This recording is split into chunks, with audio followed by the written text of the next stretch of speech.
Hello there, YouTube. It's your boy B3, back with another kicking movie reaction review. We recently reviewed Friday the 13th, Part 4. Today we are reviewing Friday the 13th, Part 5, A New Beginning, from 1985.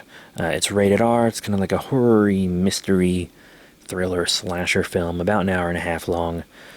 You can watch it on Amazon Prime Video, YouTube, Google Play Movies and TV, Redbox, Vudu, or, like I did, on DVD. It's got a 4.7 out of 10 on IMDb, which I think is pretty generous, an 18% on Rotten Tomatoes, and a 3.7 out of 5 on Vudu, with 80% of Google users liking the film. Quick read-up. Years after Tommy Jarvis, played by John Shepherd, murdered a hockey-masked serial killer, Jason Voorhees. I don't know if murdered is the right word, in self-defense. He resides in a mental hospital, because of course, and struggles with the trauma of the experience. Poor kid. When Tommy moves to an isolated halfway house, he has nightmares about Jason's return, and soon, one of the patients, played by Dominic Brescia, is killed. As the body count grows, Tommy begins to question his sanity and wonder if Jason has arisen from the dead. But to determine the killer's identity, Tommy will need to survive. It says that as if he's like spending the whole film investigating the killer's identity, when he doesn't even know the killer exists until the very end. So that's a bit of an odd way to describe it. The film is mostly just random killings, while our main characters do things that don't really seem to matter. And then when the killer shows up and reveals themselves to the main characters, it's almost immediately over. Incredibly boring film. The first time I watched it, I actually stopped halfway through and watched the second half later. And I didn't even do that because I was bored. I did that because my Blu-ray player stopped working. But I didn't care that it happened during that film viewing for the first time, because I was like, no thanks. And then the second time I watched it knowing what I know, and they didn't really do the best job setting up the identity of the killer. The release date was March 22nd, 1985 in the good old USA, directed by Danny Steinman. The budget was $2.2 million. And it made 10 times that. It made $22 million. Screenplay by Danny Steinman, Victor Miller, David Cohen, and Martin Kitt-Rosser, who they all had to be blacklisted after writing that script. That must have been the case. Distributed by Paramount, starring John Shepherd, Debbie Sue Voorhees. Sorry. I guess that's just her name. That's a little odd. Shavira Ross, Tiffany Helm, Corey Feldman, that's right, the Feld, Melanie Kinnaman, and Dick Wind. Yeah. So you already know Tommy from the last film. He's an adult now, and he's a really good fighter somehow. He is an excellent fighter, like a kung fu dude. Which is whack. You see him beat the shit out of this guy named Junior, who was just this really annoying hillbilly guy, and he was revving on his motorcycle or his motorbike, I guess, driving around. Eventually he gets his head chopped off, and you're just like, oh, thank God. Thank God. Because he was so loud. And so was his mom.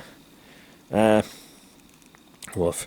And I know when you watch a slasher film, you're kind of just going to see all the cool, interesting kills. Like in Pumpkinhead, a movie I adore, despite it being a slasher, and me infamously not liking slashers. Pumpkinhead's got the monster shoves a rifle through dude's chest, and he does all this cool, there are all these cool kills in Pumpkinhead. And in this film, there are some really cool kills, and some of them happen off screen. We see that one body is nailed to a tree with a railroad spike, and it's that might have been cool to see. Another body gets thrown through a window and we see he doesn't have any eyes, and it's might have been cool to see that death. Just saying, a lot of the deaths, the part of it that's violent and bloody happens off the screen a little bit. You just kind of see the person's face react to the injury they get, and it's that's kind of a cop-out, right? we want to see the death. That's like the entire point of these just mindless slashers, is that you get to see all the cool, interesting deaths, and then half the deaths in this one aren't cool and interesting, and the ones that potentially could be aren't shown in their entirety or at all. Why are you doing this to me? And the whole time, like, I've been thinking this since I watched the end of the fourth one. If you watched my review on Friday the 13th, part 4, I was like, oh, that kid's going to grow up to be a copycat killer. And then you watch in this movie, and this guy in a hockey mask is going around killing people. And it's like, then Tommy shows up when this Jason copycat is trying to kill the last 2 people left. And it's like, oh, I kind of expected it to be Tommy. When it says a new beginning, that to me kind of implies that it's not Jason. And the end of the last film, set that up too. So I was like, oh, Tommy is the serial killer. But he's not. And then it's like, oh, so we get to see Tommy just lay the smackdown on this Jason character, and maybe that'll bring him some kind of closure, even though beating Jason is one of the things that made him fucked up in the first place. I don't know. It could be some kind of, as a former mortician and current thanatologist, I personally don't think closure is a thing that exists. But, in the world of film, anything can exist. As long as you got the budget for it. So, that doesn't really happen. He just kind of repeats the name Jason over and over until the guy slashes him. And this Jason copycat kind of just kicks his ass for a while. The best blow, other than the killing blow, that anyone dealt to this killer was when the kid... Oh my god, what was his name again? I believe... Let me look at my notes. Reggie? Like... Our killer is about to kill Tina? Pam? No, it's Pam, I think. Yeah, Pam, about to kill Pam. And then he drives through the wall of a shed in like a bulldozer and slams into the killer. And I was like, that's fucking rad. That's fucking dank. That's fucking awesome. That kid deserves a medal. I was glad he lived in the end.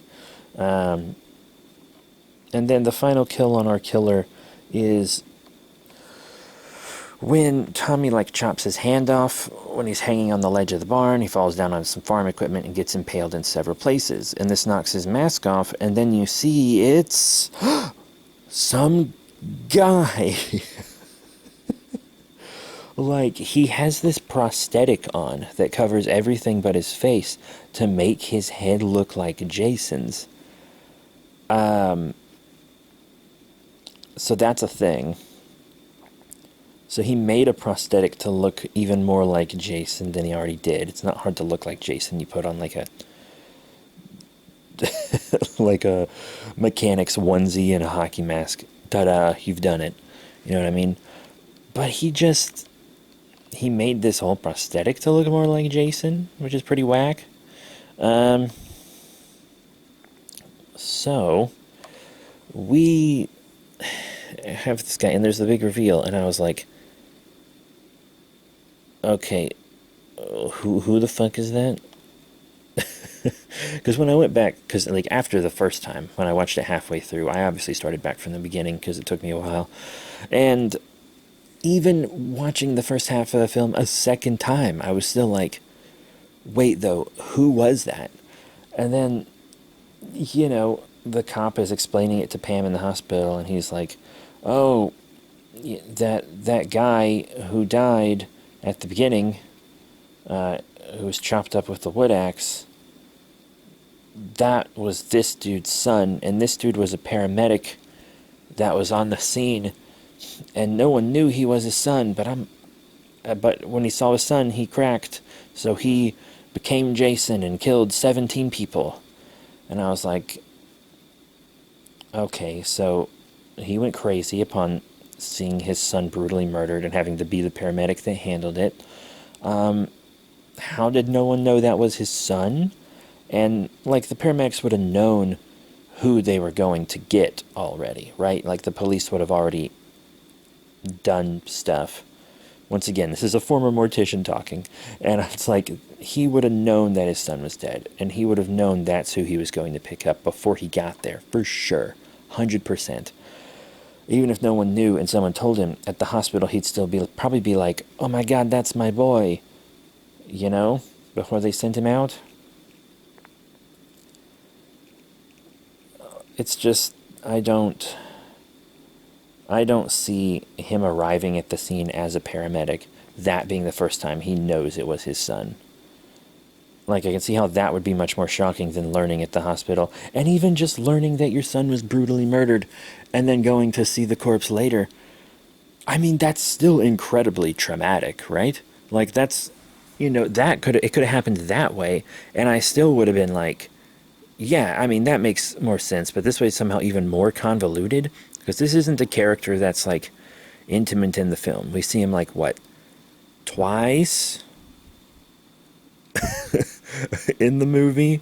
Not enough to even remember his name, and then when gets his face reveal, most of his head is still covered by the Jason prosthetic. It's just his face you can see. So it's, like, even harder to recognize him. It would have just made so much more sense if Tommy was the killer. But it seems like there are parts in the film where they're trying to imply that Tommy is the killer, which would make sense because that would make sense story-wise instead of just this Roy guy. I mean, Jesus. Christ. Lord and Savior. So then, I don't know. And I also want to say that Jason can usually kill a lot of people because he's got this supernatural thing going on. This dude just killed 17 people. Like, there are scenes where you see him lift people up into the sky with one hand. And it's like, Jesus Christ, this dude was strong. Like, he was really strong. Like, there's a scene where he's walking behind people that he's chasing, and then next thing you know, he's on the opposite side of a police car from them. And it's like, or maybe it was an ambulance. I don't remember. I literally just watched it. I don't know why I don't remember. But then it's like, how'd he do that if he's not supernatural? Like, that guy's just fit as hell. I kind of respect that. So, he dies on the farm equipment, and then Tommy has a dream that he stabs Pam in the hospital, and then he wakes up and he sees Jason. Well, technically it's not Jason. It's very clearly Roy, but he has the Jason mask on, and he has all the holes in his body where he fell on the farm equipment, so it's clearly Roy and not Jason. And then that fades away. So that's a fake-out dream and then immediately a fake-out hallucination. And it's like, you're going to give us both those fake-outs, like, back-to-back in the time span of a few seconds? That's pretty awful.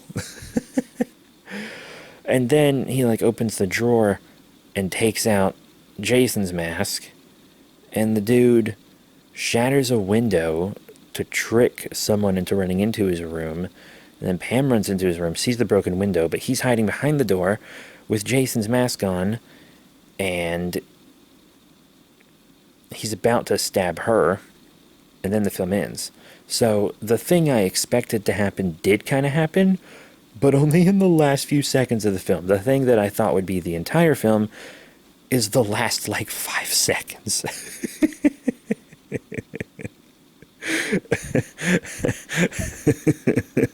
Okay.